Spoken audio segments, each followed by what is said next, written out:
Hello students, today I am taking your SST class of 8th chapter is continue natural vegetation. In this chapter, in previous part, I have told about the conservation of water and before this soil and these जितनी भी चीज़ें हैं these all things are related to our survival for our survival and और इसी survival में हमारी कुछ natural vegetation भी आती है जहाँ पर हम जिनका यूज़ करते हैं रहते हैं।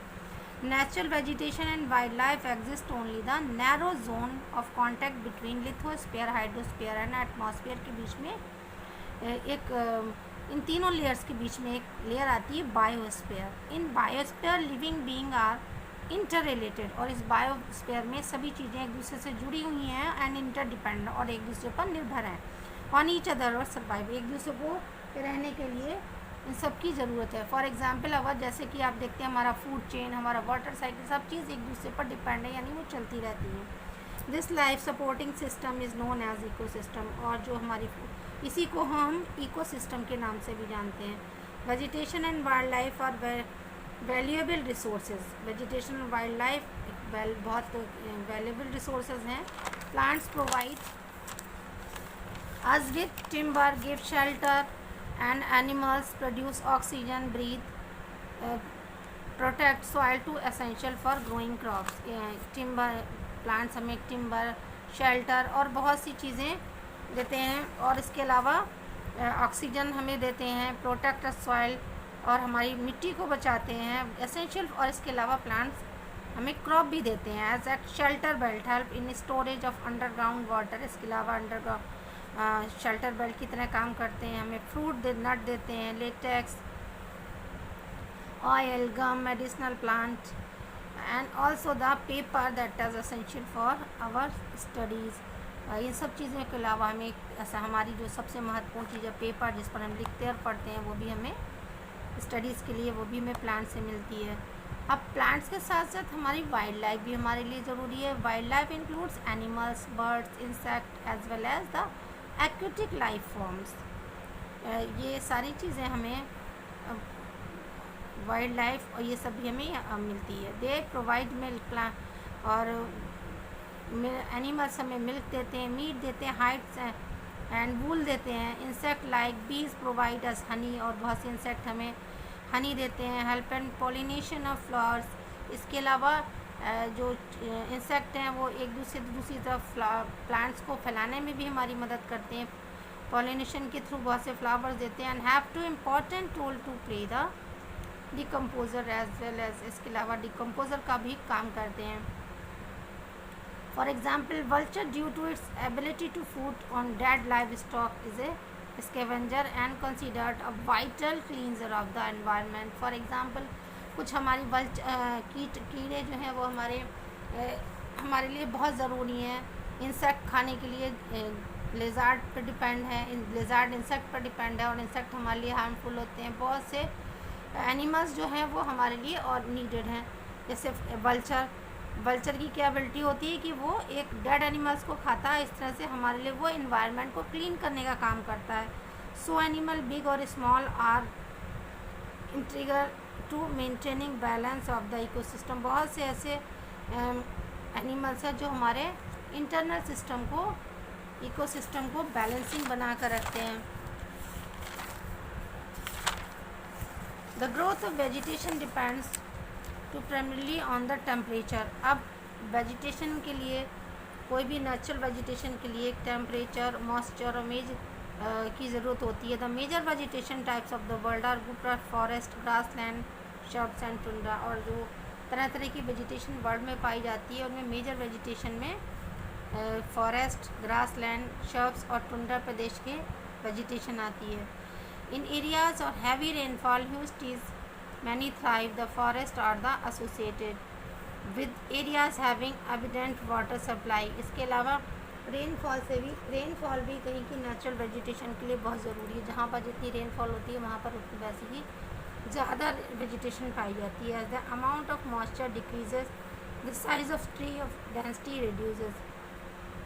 अगर पानी कम होगा तो वहाँ पर घना जंगल नहीं होगा और जहाँ पर वाटर और ह्यूमिडिटी ज़्यादा होगी वहाँ पर घना जंगल पाया जाता है। Short stunted sheet grass grow in the region of moderate rainfall, जहाँ पर मॉडरेट रेनफॉल होती है वहाँ पर शॉर्ट पाए जाते हैं। ग्रासलैंड पाए जाते हैं। Thorny शब्स and dry areas low rainfall, और जहाँ पर कम से कम बारिश होती है वहाँ पर desert, for example desert area में आपको थ्रोनी या कांटेदार पेड़ मिलते हैं। Conservation of natural vegetation and wild life. अब हमारे जीवन में नेचुरल वेजिटेशन और वाइल्ड लाइफ को सेव करने की क्या नीड है। Forest of our wealth, plant give us shelter to animals and to. Forest हमारी वेल्थ हैं और ये हमें न केवल शेल्टर देते हैं एनिमल्स को, बल्कि ये हमारे लिए बहुत ज़रूरी है। दे maintain the ecosystem, changes climate and human influences can cause loss of natural habits. ये हमारे इकोसिस्टम को मेंटेन रखते हैं, इसके अलावा हमारे क्लाइमेट को भी अच्छा करते हैं। The plants and loss of natural habitats of the plants, और हमारे एनिमल्स का घर भी होते हैं। अब plants and animals, many species have become vulnerable of endangered and some are on the give very extinction. आज हमारे ये बहुत अनफॉर्चुनेटली बहुत बाकी बात है कि बहुत से एनिमल्स हमारे इंडेंजर्ड हो सकते, गायब हो चुके हैं, और बहुत से बहुत कम हो गए हैं। For stop this process, many countries wildlife sanctuaries and natural parks and biosphere reserves, और ये कहीं ऐसा ना हो कि लुप्त हो जाए, इसको बचाने के लिए बहुत से देशों ने अपने देश में wildlife sanctuaries, national parks and biosphere reserve बना रखे। हमारे इंडिया में भी बहुत सी bird sanctuaries, Bharatpur bird sanctuaries, बहुत से national park, Kanha national park, Gandhipur national park, और बहुत सी बायोस्फीयर रिजर्व्स को बना रखा है, ताकि ये हमारे जो एनिमल्स हैं वो आने वाली जनरेशन को मिलें और वो उनसे कुछ सीख सकें, उनके बारे में हम बता सकें। CITES CITES is an international body which stand for the Convention of International Trade in Endangered Species of Wild Fauna and Flora। एक इंटरनेशनल लेवल पर एक ऐसी इंस्टीट्यूशन चलाई गई है जो हमारे एनिमल्स की और के व्यापार पर रोक लगाती है। यानी बहुत से लोग ऐसे होते हैं जो अपने फ़ायदे के लिए जंगलों में या कुछ ऐसे एनिमल्स को पकड़कर इंटरनेशनल लेवल पर उनका बिजनेस करते हैं, तो उसको रोक लगाने के लिए ये एक हमारी इंटरनेशनल बॉडी बनाई गई है। Many country have passed a law against the trade as well, killing of birds and animal. बहुत से कंट्रीज ऐसे हैं जहाँ पर एनिमल्स और बर्ड्स की किलिंग पर रिस्ट्रिक्शन है, और वो एक लॉ बना दिया गया है। In India tiger killing of Lions, tigers, dears, great and Indian bustard and peacock is illegal. और हमारे इंडिया में भी इन सारे एनिमल्स को मारना इलीगल है। अब हम इसे कैसे सेव कर सकते हैं? कारण सबसे मोस्ट इम्पॉर्टेंट कॉज ये है कि हमें अवेयर होना चाहिए। अगर हम अवेयर नहीं हैं तो हम उसके को बिल्कुल बात को या काम को कर नहीं सकते, इसलिए अवेयरनेस इज़ मोस्ट इम्पॉर्टेंट।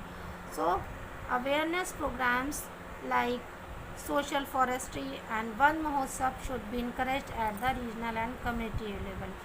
इस जागरूकता फैलाने के लिए बच्चों में, चिल्ड्रन में इसके बारे में बताने के लिए जगह जगह हमें कुछ प्रोग्राम करने चाहिए, वन महोत्सव लगाने चाहिए, ताकि हमारी आने वाली जनरेशन उसके बारे में समझ सके, उसको सेव कर सके, उसके लिए लोगों को अवेयर कर सके। School children should be encourage to bird watch and visit natural camp to their appreciate the habitat of variety species. और इसके लिए टाइम पर स्टूडेंट्स को के लिए एक नेचर कैंप लगाना चाहिए, जहाँ पर जगह जगह नेचुरल हैबिटेट्स में जाकर, वाइल्ड लाइफ सेंचुरी में जाकर, कहीं भी जाकर बच्चों को ये चीज़ें सब दिखानी चाहिए ताकि वो अवेयर हो सकें।